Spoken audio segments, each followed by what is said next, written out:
तो बेहद का बाप है मनुष्य सृष्टि को सुख देने वाला। उसका बड़े से बड़ा वर्षा क्या है? बेहद का बाप है तो बेहद का वर्षा देता होगा ना। क्या वर्षा है उसका? है सुख। वो बेहद का बाप सारी मनुष्य सृष्टि को नंबरवार सुख का वर्षा देता है। कोई कहे नंबरवार क्यों देता है? भगवान भी पार्शियलिटी करता है, किसी को कम सुख और किसी को ज्यादा सुख देता है। नहीं, वो सिर्फ आकर के रास्ता बताता है, तरीका बताता है।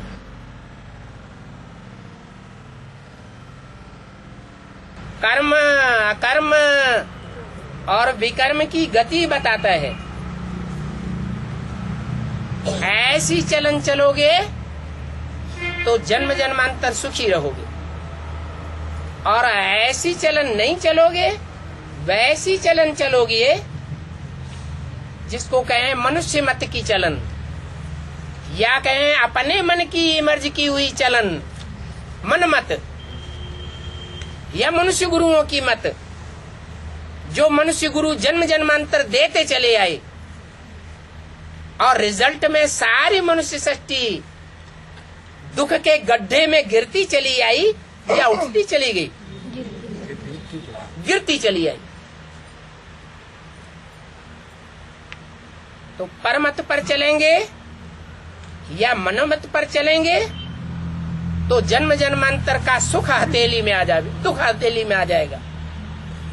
और भगवान की मत पर चलेंगे तो सुख आ जाएगा। भगवान की उसी मत को महाभारत में, भागवत में कृष्ण की मुरली के रूप में दिखाया गया है। वो मुरली की तान मीठी होती है।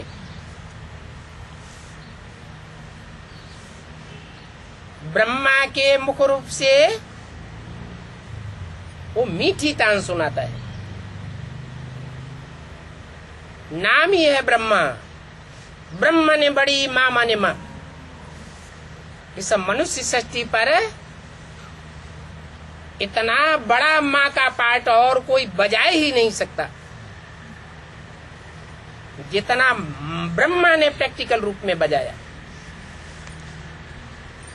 ऐसा पार्ट बजाने के लिए मां को ही बहुत सहन करना पड़ता है।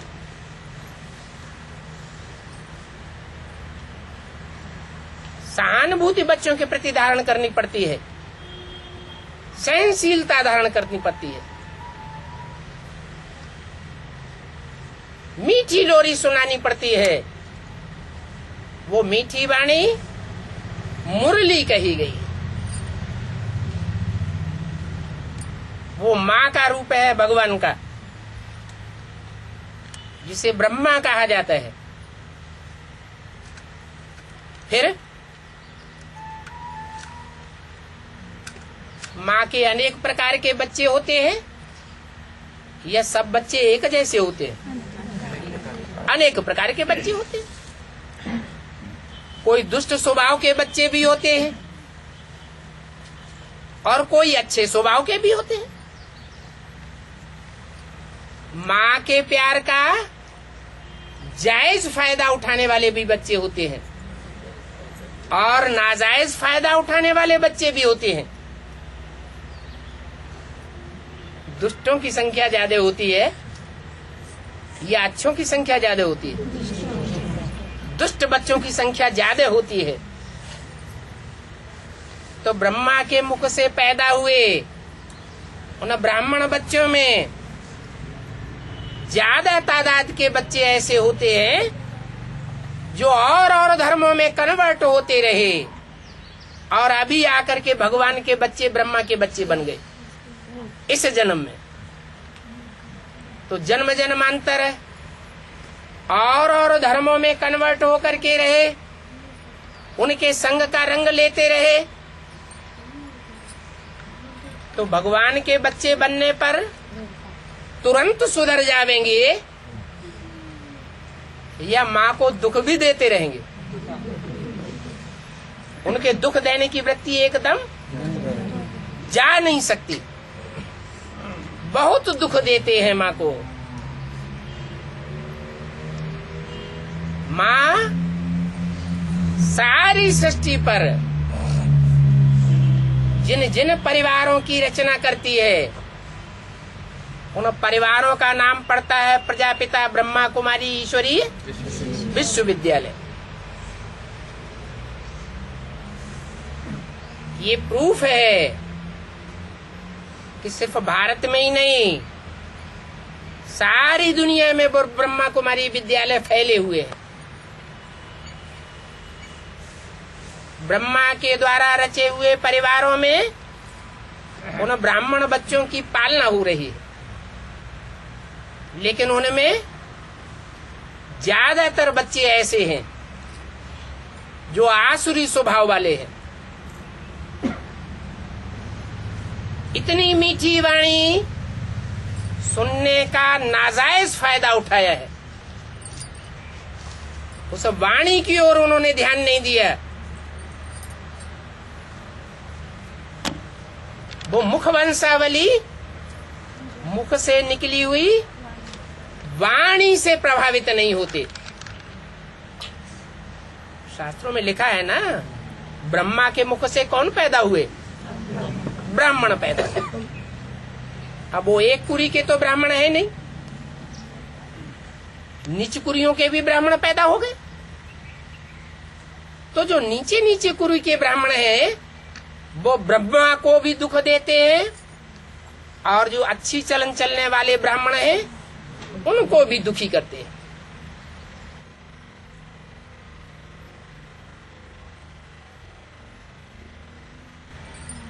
तो ब्राह्मण परिवार में दरार पड़ेगी या नहीं पड़ेगी? पड़ेगी। जो अच्छी किस्म के श्रेष्ठ ब्राह्मण बच्चे हैं, मुट्ठी भर पांडव बच्चे, पांडवों की संख्या कितनी थी? 5, और कौरवों की संख्या 100।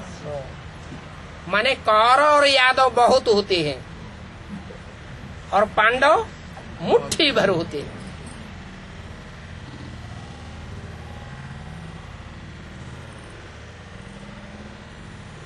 तो 2 पार्टियां हो जाती हैं ब्राह्मणों में। ब्रह्मा के मेहनत के 40 वर्ष पूरे होते हैं, और 40 वर्ष पूरे होते होते ब्राह्मणों के 2 वर्ग स्पष्ट नजर आते हैं। एक वर्ग वो जो ब्रह्मा की मुख से निकली हुई मुरली को, वाणी को, श्रीमत को, ब्रह्म वाक्यों को, भगवान के वाक्यों को बहुत महत्व देता है।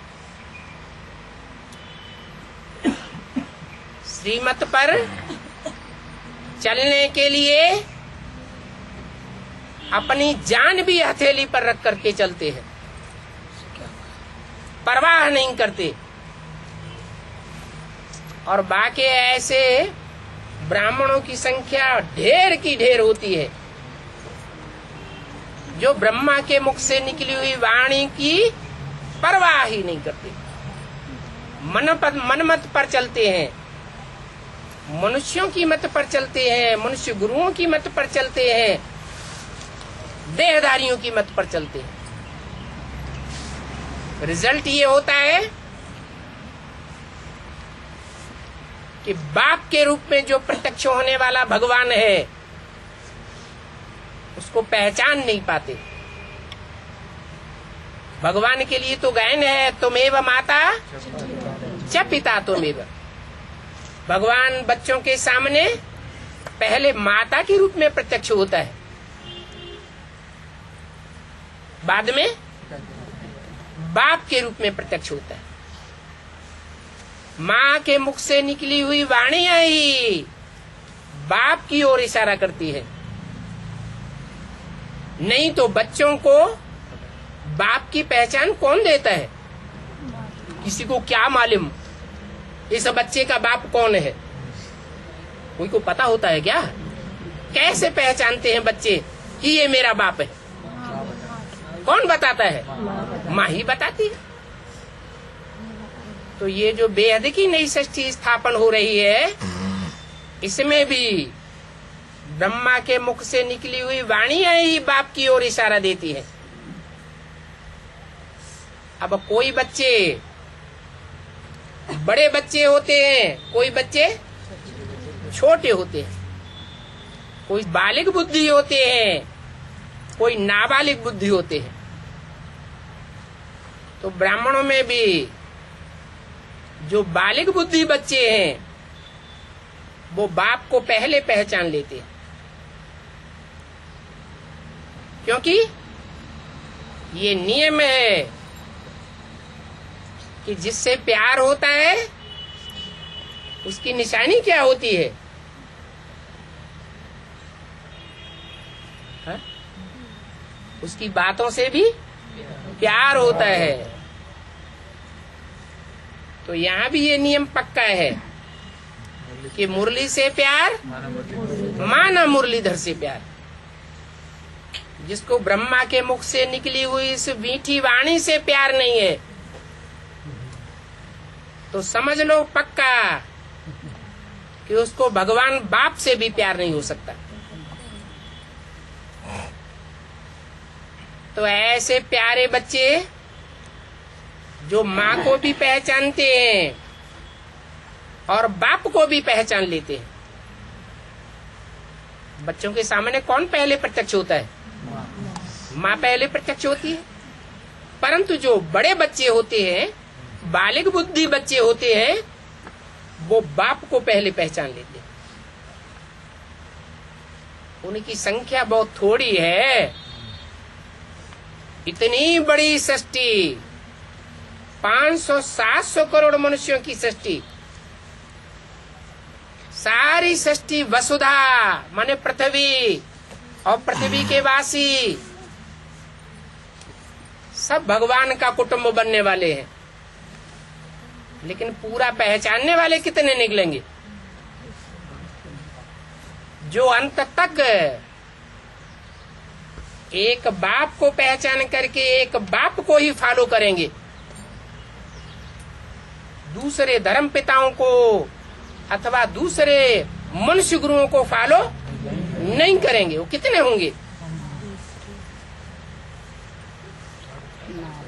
9 लाख, ज्यादा से ज्यादा।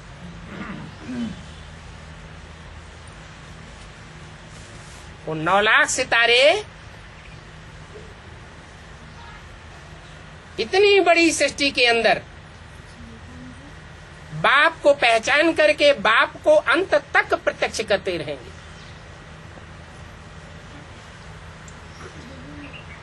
कितनी भी आपदाएं आवेंगी, परंतु उन बच्चों की सुरक्षा करने के लिए भगवान बाप बांधा हुआ है।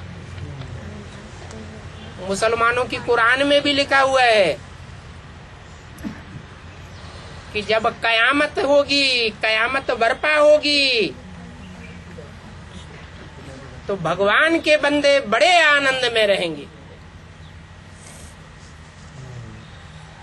कितनी भी कठिनाइयां आवे, उनकी सुरक्षा जरूर होगी। लेकिन होते तो नंबरवार ही है।